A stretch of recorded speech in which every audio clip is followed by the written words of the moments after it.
Hello, everyone, and welcome back to True Crime Guru. If you haven't already, please subscribe so that way you can stay up to date on all content and updates. Also, please follow and engage with the channel on social media because I love to hear your guys' thoughts on these cases. Today's case is a really tough one. In fact, when I first heard it while listening to some older episodes of the Where Are They podcast, it really got to me. Doing this and talking about all these cases, I have developed a little bit of a thick skin, but this case actually brought me to tears, and I am not one for crying.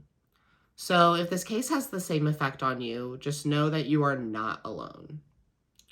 It was the morning of November 2nd, 2007, when 12-year-old Jaliek Rainwalker would be reported missing by his adoptive father in Greenwich, New York. Earlier this month marked 16 years since Jalik was last seen, and this is one of those cases where it seems kind of obvious what happened. However, Jalik is still missing, and no charges have been filed in relation to his disappearance. I do want to say that today's case does touch on the subject of child abuse, which may be triggering for some viewers.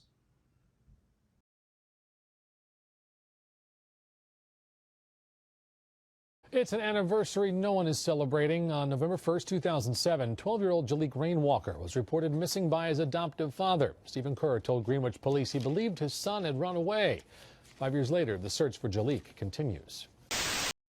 6.5 years later, police are still getting tips about the disappearance of Jaliek Rainwalker. Jaliek Rainwalker was last seen at his home in Greenwich in November 2007. State police originally looked at the case as a missing persons investigation. It's now being considered a potential homicide. It was a story that dominated the news for months. A 12-year-old boy from Washington County vanished without a trace. That was almost 15 years ago, and Jaliek Rainwalker would have turned 27 this month. Many of the police and prosecutors who first worked to find him are now retired, but the commitment to bring justice for Jaliek continues. It really seems like Jaliek was never really given a chance in life. He was born Jaliek Boyd on August 2nd, 1995. His mother was struggling with substance use disorder, so Jaliek was actually born with cocaine in his system, which would result in some developmental delays later in his life.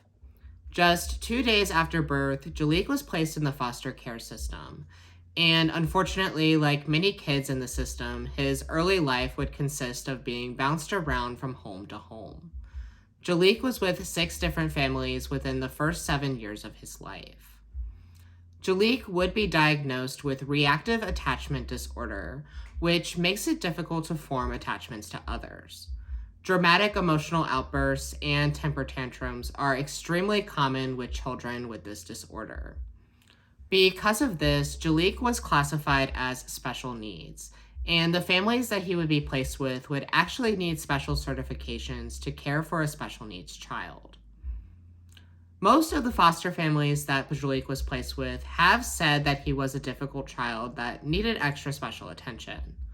But they have also all said that he was a very sweet kid who enjoyed playing music and picking apples. I also want to point out that Jaliek did commonly go by Jay, so if you do any further research into this case, you may see him referred to as such. Jaliek was with his 6 foster family from 1998 to 2002, and they were heavily considering adopting Jaliek, but something had occurred that changed their minds. I have read that they were apprehensive about his emotional outbursts, but some source material said that they backed out because Jaliek had attacked their daughter, but I'm not sure if that is 100% confirmed. Jaliek's birth mother actually tried to regain custody of him as well after she had gotten clean, but was unsuccessful. After this family backed out of the adoption, Jaliek was placed with his 7th foster family in 2002. Their names are Stephen Kerr and Jocelyn McDonald. And honestly, the conditions that these people were living in makes me wonder how they were even qualified to be foster parents. They lived in a 2-room cabin in rural Washington County, New York. They had no running water, only a generator as a source of electricity, and an outhouse for a bathroom. All of the family members slept in one room, and I guess they each had like a area of the room that was specified to them. And according to reporting done by Wendy Liberator for Times-Union, the family even slept in a tent outside for a short period of time while they were having their house built. Jalik entered the household when he was 7 years old and would be the youngest child in the family. Stephen and Jocelyn had 2 biological sons and had previously adopted a daughter who was also special needs. Stephen and Jocelyn formally adopted Jalik in 2004, and for whatever reason, they legally changed his last name to Rainwalker, which is a little weird considering that this does not match any of the last names for anyone else in the family. Since both Jalik and their adopted daughter were considered special needs, Stephen and Jocelyn continued to receive $1,500 each month for both of them from the state, even after adoption. All of the children were homeschooled. However, they would attend groups for homeschooled children so that they could get some interaction with other kids. Sometime in 2007, apparently there was an incident at one of these groups between Jalik and another kid. Some source material says that Jalik had threatened the other kid, and some say that he had just made an inappropriate comment. But regardless, it had concerned Stephen and Jocelyn enough that they were afraid of Jalik. Yes, you heard that right. 2 grown adults were reportedly afraid of a 12-year-old child. In October of 2007, Stephen and Jocelyn had called a crisis hotline for the Department of Family Services and said that they wanted to reverse Jalik's adoption and have him removed from the home. Now, I get mad when people get a pet and get rid of it. And we're talking about an actual human child here, so this just boils my blood. I understand that Jalik's disorder made him a little bit more of a handful.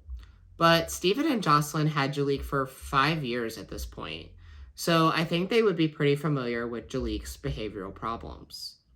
Also, any normal, loving parent would come up with techniques and ways to control Jalik's behavior. Also, these people supposedly have certifications to deal with this kind of thing, so I would think they would also have the patience for it.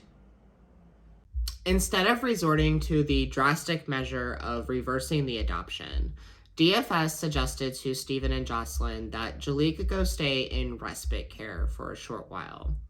Respite care is a program that is set up for when either a foster parent or child needs a little break, and the child goes to stay with another caregiver for a definite period of time. Jalik went to go stay with a couple named Elaine and Tom from October 24th through November 1st. Stephen had actually told them that he was headed overseas and the rest of the family would not allow Jalik back in the home, and that's why they needed respite care. I'm not sure if this story about going overseas is true or not, but it does seem like an awfully convenient excuse. According to Elaine, Jalik was doing just fine while he was with them. He was playing with the other foster kids, and they even took him to a haunted house, which he had seemed to enjoy. As far as I can tell from the source material, Elaine and Tom did not report having any issues with Jalik during his stay. Elaine and Tom could only keep Jalik through November 1st because they were going out of town, but agreed to welcome Jalik back the following Tuesday, which apparently Jalik was looking forward to greatly. And I think the fact that Jalik was looking forward to returning to a temporary home as opposed to going to stay with Stephen and Jocelyn speaks volumes, in my opinion. Stephen did set up for another week of respite care starting on November 2nd, but they were going to need to take Jalik for just one night on November 1st.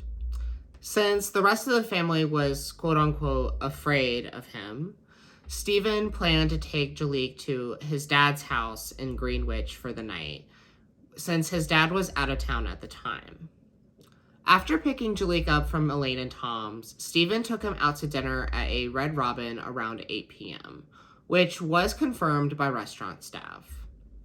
And according to the article in Times-Union, the restaurant staff felt something off between Stephen and Jaliek. They didn't really go into specifics, but they did say that it didn't seem like a father and son dynamic to them. This dinner at Red Robin would be the last time anyone besides Stephen would see Jaliek alive. The storyline from this point on is all Stephen's account of events. After dinner, Stephen says they went back to the house and went to sleep not that much longer after. Around 7:30 the next morning, Stephen says he went to go check on Jaliek and thought that he saw Jaliek still sleeping. But after further examination, he noticed that what he saw was just pillows stuffed underneath a blanket in a way to make it look like someone was still sleeping. Stephen looks around the house and notices that Jaliek is nowhere to be found. However, Stephen must not have been all that concerned because he proceeds to take a shower and get ready, and then goes to return some rented videos and run a few errands. When he returns to the house and notices that Jaliek is still not there, I guess this is when he becomes concerned that his son is missing because he notifies police around 9 a.m. that morning. That leaves a good hour and a half between the time that Stephen supposedly initially noticed that Jaliek was missing and the time that he notified police. Police were not messing around and immediately got started on the investigation. When they interviewed Stephen, he told investigators that he last saw Jaliek in a bright yellow hoodie and had showed them a note that Jaliek left behind that read, "Dear everybody, I'm sorry for everything. I won't be a bother anymore. Goodbye, Jaliek." Stephen also reported that Jaliek's duffel bag and his favorite stuffed animal were missing as well. And that part about the stuffed animal just really tugs on my heartstrings because it showcases Jaliek's childlike innocence. So Stephen was kind of building this theory that Jaliek had run away. However, Elaine reported that Jaliek had actually written this note while he was with her. And it was a note apologizing for his recent behavior and not a "goodbye, I'm running away" note. Also, upon searching the house, police located Jaliek's bag and stuffed animal kind of poorly hidden in a corner in the garage. To me, there is no other explanation for that stuff being where it was besides someone trying to hide it there. Because if Jaliek had run away, this was all the stuff that he had, so he definitely would have taken it with him. Unfortunately, it is all too common in stories of missing people, even missing children, where we see a major delay in starting an investigation. Thankfully, that was not the case with Jaliek Rainwalker. A large number of the police force began searching for Jaliek right away, while others stayed back to interview Stephen. And I think that they were already starting to get suspicious of Stephen and his story. And that's probably because of his major lack of concern. If his behavior wasn't already weird enough, Stephen actually attended a birthday party on this same day that Jaliek was reported missing. The last thing any normal parent would do if their child was missing would be attend a party. And it didn't end there. In the following days, several people would report seeing Stephen tearing down Jaliek's missing flyers in town. So the police and the general public are starting to think that something is up at this point. However, Stephen and Jocelyn are pushing a couple of different theories. The main theory being that Jaliek had run away. And get ready for this. They specifically say that Jaliek ran away to join a gang. They say that since Jaliek was biracial and lived in a predominantly white area, he wanted to explore the other side of his culture. So they were implying that the way for Jaliek to explore his black side was by joining a gang, which is obviously racist as hell. Stephen even said that he thinks that Jaliek may have fell in with some black teens while he was with Elaine and Tom. Because, God forbid, right? Stephen and Jocelyn also made suggestions that Jaliek was suicidal. In their attempt to suggest anything that would explain Jaliek's disappearance besides their involvement, Stephen and Jocelyn only made themselves look more suspicious. In January of 2008, Stephen was named as an official person of interest in the case and is still the only person of interest to this day. Stephen was asked to take a polygraph, and he initially agreed, but I guess they had polygraphed Jocelyn first, and she was really upset about the questions she was asked, so then Stephen backed out. However, there was one person in the family that was strongly advocating for Jaliek, and still is today, and that is Jocelyn's mother, Barbara Reilly. Barbara strongly believes that Stephen was involved in Jaliek's disappearance and that her daughter knows what happened. A parent needs to know where that child is, and so I feel like they know. That's Barbara Reilly, the mother-in-law of Stephen Kerr. And because of this, Barbara would become estranged from the rest of the family, and still is. I have to commemorate her persistence in finding her grandson, though, who she says that she loved so much. Barbara even petitioned the court to obtain custody of Jaliek if he were to return, but she was unsuccessful. And I think it says a lot that Jocelyn's own mother thinks that they know what happened to Jaliek and were likely involved. Several months after Jaliek disappeared, the media got a hold of a strange anonymous letter. This letter reads, "Jaliek, still alive. Needed a foot soldier for this war on drugs. Picked him up at Route 40, Post 30. He's okay, no fake. He says he asked his mama and papa, who are the Macaroni family. My cat named Diamond. Why does Francie yell fire? Don't try to look, we are not there." Obviously, this letter makes very little sense, but police were able to decipher a few parts. Diamond was the name of Jaliek's cat, so this particular part did give the letter some credibility. Francie yells fire is apparently a reference to some song. I do not know what song, though. The part that sticks out to me is needed a foot soldier for this war on drugs, because I have a hard time imagining how a 12-year-old special needs child could be of any assistance with the war on drugs. This part also leads me to believe that Stephen may have been the author, because it coincides with his earlier racist comments. And the police also have a hunch that Stephen may have written this letter. Since Stephen and Jocelyn have limited electricity, they probably have very little internet access, if any. So investigators had confiscated a computer and printer from Stephen's dad's house. Upon examination, though, they were unable to determine if the device was used to produce the letter. However, investigators were able to obtain some interesting evidence pointing to Stephen. When they obtained his phone records, it showed that his phone had pinged somewhere near the Hudson River around midnight on November 2nd. When they pulled surveillance footage from this area, you can see very faint footage of a van that resembled Stephen's driving down the main street.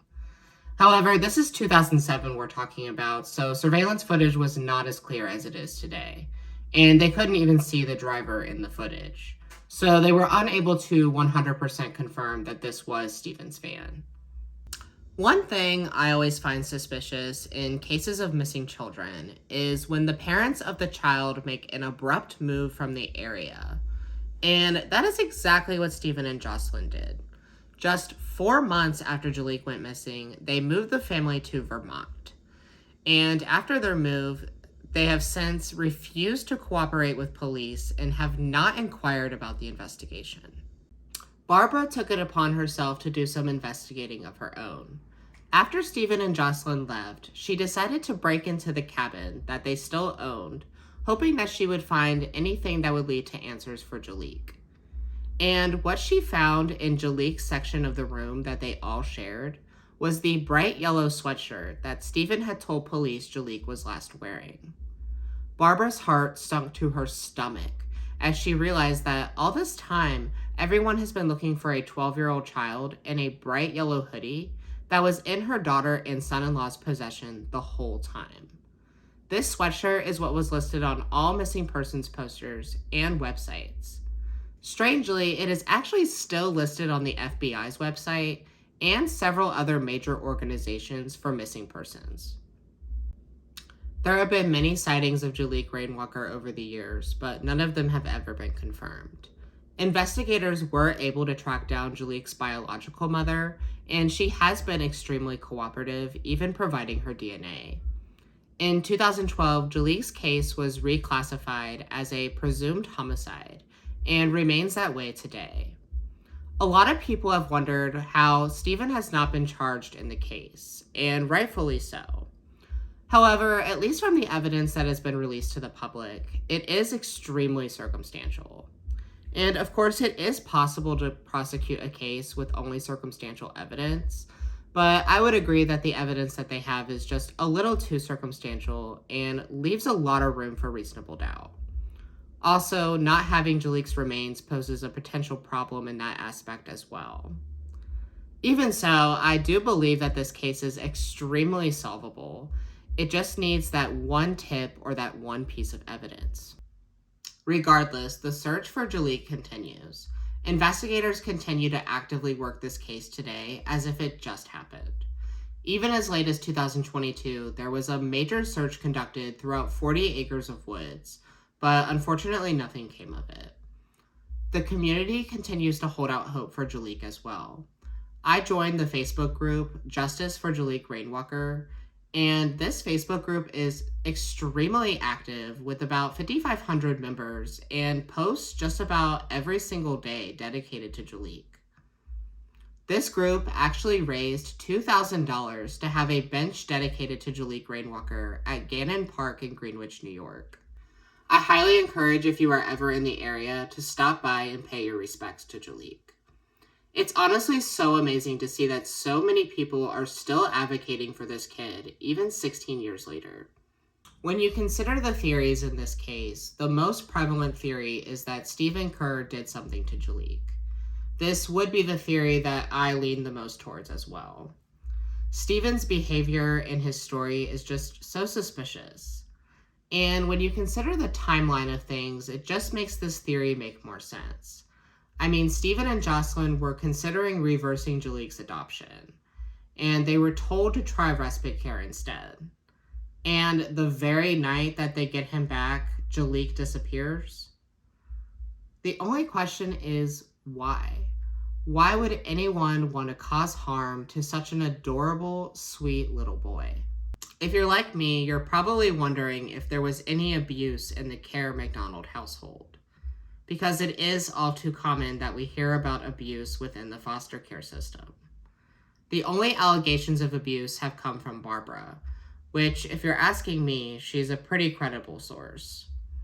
Barbara has said that Jocelyn kicked Stephen out on multiple occasions for being abusive towards the children. And she even once witnessed herself, Stephen, dragging Jaliek to the river to dunk his head in as a form of punishment, which is just so disturbing in every single way. It is my personal opinion that Jocelyn was either directly involved or at the very least knows what happened to Jaliek. As I mentioned, her and Barbara no longer have any contact. The only time that Barbara tried to reach out to Jocelyn was to let her know that her grandmother had passed away. And because of this one call, Jocelyn actually filed harassment and stalking charges on Barbara. I am unsure if anything ever came of that, though. The only other possible theory is that Jaliek did run away or commit suicide. I find it unlikely that if Jaliek ran away, he would not have been found by now. I mean, he was only 12 years old, so he would have had very limited means for survival. Also, he had nothing with him, which would make it even more unlikely that he wouldn't have resurfaced somewhere. I'm not even going to get into the theory that Jaliek ran away to join a gang, because the only people who seem to think that are Stephen and Jocelyn, and their credibility is close to nothing. Suicide is somewhat of a viable theory. I mean, Jaliek did have a hard life to no fault of his own. He also wasn't receiving any kind of therapy or assistance for his disabilities, which, side note, you think that would be a requirement for foster kids with special needs. If that is not already a requirement, it definitely should be. Only thing that makes me doubt suicide is honestly capability. I know that children as young as 12 commit suicide more commonly now, but when I think to 2007, I have to wonder if Jalik would have even known how to commit suicide. Nowadays, kids have a world full of information at their fingertips. But even in 2007, internet access was not as common with children. Also, the family had limited electricity, so if they even had internet access, I highly doubt that it was available to the kids. This is one of those cases that stays on my mind pretty often.